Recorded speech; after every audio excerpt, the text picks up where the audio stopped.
boil down what the Supreme Court said, Yes. the court said that you have to use your own internal mechanism to sort out the problem. Yes. That's really what it says when you boil it down. So the question is, which one of the two groups is ascendant? Is it Nenadi Usman or Julius Abure? Of course, it should be Nenadi Usman and his group and her group. Before this matter went to court, you have to understand that INEC had taken a position on the leadership of Labour Party, that the tenure of office of Abure and his led executive had expired and ceased to deal with them as officers of Labour Party. Yeah, but INEC also had to obey the subsisting court ruling when it came up. Yes, now the court, because they started recognizing Julius Abure as national chairman with his team based on court order. And those court orders, the trial court and the court of appeal, have been set aside. So the orders the two courts made directing INEC to recognize Abure as national chairman of Labour Party had been set aside by the Supreme Court. What it means is that we have now been returned to the position where INEC rightly determined as the monitor and regulator of political parties, but the that problem, their tenure has ceased to exist. The problem, and the party Senator, had taken some steps to fill the vacuum. Yeah, but why do you think, Senator Ume, that Mr. Abure is so adamant in this position, which is clearly disruptive to the Labour Party? He is the one that to answer that question. One, he refused to leave when his tenure expired. And the Supreme Court admonished him, without mentioning his name, he said, any officer of the party whose tenure expires should be humble enough to leave. So he's not humble, he doesn't want to leave. They refused to do all that and wanted to force themselves on the party. That's what the Supreme Court told them. If your tenure expires and you fail to do the right thing to renew your leadership, you humbly bow out. They failed to do that, and they want to continue. Well, in spite of all, what happens next? What happens next is that, well, if you are no longer recognized by the Independent National Electoral Commission, who will give you the authority to As the Electoral Commission said, they no longer recognize it. The Supreme Court has said so. What have you heard from the Electoral Commission? Listen, INEC obeyed the Federal High Court and the Court of Appeal in recognizing him. After they refused to recognize him, he went to court. Now, the Supreme Court has now set aside those orders made against INEC to recognize him as national chairman of the Labour Party. Why would INEC not obey it? As to what happens next, the National Caretaker Committee will now begin to do those things Abure refused to do. They will conduct the congresses. I can see how you're bullied at the world level, at the local government, at the state, and then convention. And we said that Abure is qualified to come and contest. Yes, you have if he felt that he has run the party very well. In today's meeting, he was asked to come and contest if he so wishes. Let him come. Let's do the right thing. Let's go by the Constitution and then do what we need to do. See, one of the biggest problems in Nigeria is not wanting to do the right thing. That's why we have this political corruption we have that has permeated our country so badly. These Abure, Labour Party fiasco, crisis, war, whatever you want to call it, is systemic. It's something that has become endemic in our situation in our country. I know the entire story so far is that Abure, Apapa, Lamidi, and all of those, Labour Party, the Nenadi stars, field and factions is what is taking the internet by storm right now. But I want to look at it from a different angle, which is about the failure of our system, which breeds confidence in carrying out unlawful activities. And that is what has given us leaders that we currently have, leaders that are averse to proper ethics, especially when they're in Nigeria. Leaders that they don't see themselves as equal with the law. They see themselves as above the law, above the people. and they can do what they want to do regardless of what the law says. Let's break this thing down. Before we do it, if you're meeting this content for the first time, please like, share, and also subscribe and be part of these intelligent conversations we're having. And also, if you've been following us and you've not yet subscribed, please subscribe. And also join in the comment section and let us know what you think about this, especially this crisis at the moment, taking Labour, backward and causing more disruption in Labour Party. Before I break what I think down into bits, and also remember to watch it to the end as well. Before I break this thing down, remember, you keep hearing the word or the term set aside, set aside, set aside. And sometimes it makes people confused because they're thinking, okay, are they putting it aside and not looking at it anymore? What does it really mean?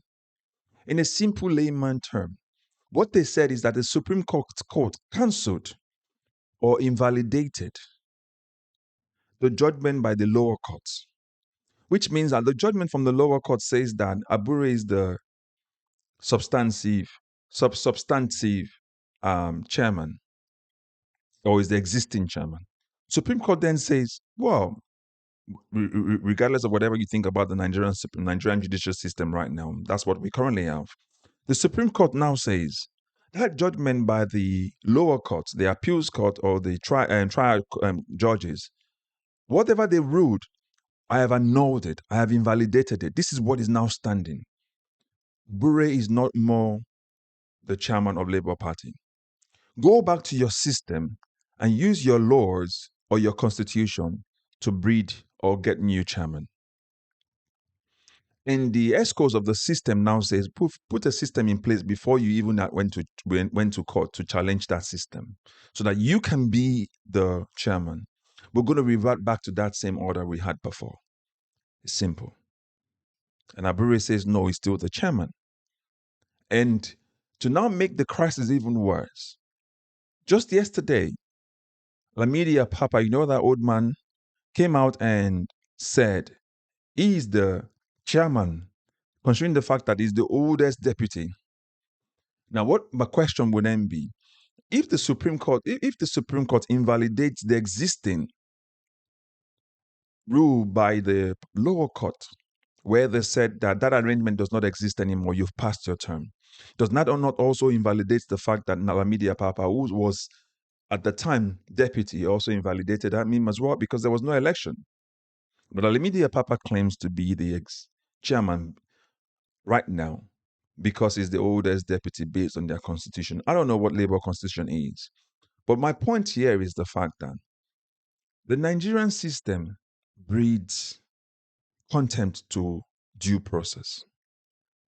Remember, recently, as much as you don't like El Rufai, it was the same person that talks about how the APC, by no means, how the APC refused to do any convention. They've not met, or they just follow the order of one person, which obviously is Tinubu. Right? And the same thing applies across board. This disruption in Labour Party, we know, is fueled by external factors. It could be from APC, it could be MOs. Because all this while, Lamidi Apapa has been at rest. He has not said anything, he kept quiet. Once this happened, he came out of the woodworks and he says he's the chairman. He called a press conference, sit on a chair that is still covered in nylon, really, and to say he's the chairman. So you can see three factions already happening right now out of Labour Party. So it just makes the crisis continue. So as I did explain to you what the meaning of that set aside, so that we put that in layman term. And so it's easy for everybody to understand, which we now know is to cancel. So all the previous judgment cancelled. For example, if somebody was sent to jail by a lower court and the person appeals it, the person is in jail, and the Supreme Court says, I cancel or I set aside that judgment and I send the person to court, to prison. It means that person that law will become cancelled, or that judgment becomes cancelled, and the person becomes free. It's as simple as that. So what that means, that set aside, it really means is that Abure, being the leader of the Labour Party, is cancelled. Is no more the leader of the Labour Party. He is now a floor member like anybody. He will have to go and contest for the election. And obviously, If he wins, he continues. Just follow the normal process. We have become so averse to following normal process. And this starts from our leadership position. And you can imagine if the top of the Labour Party echelon can do this, what do you think will happen in the lower side of Labour Party ranks? That's the thing that has become our problem in Nigeria.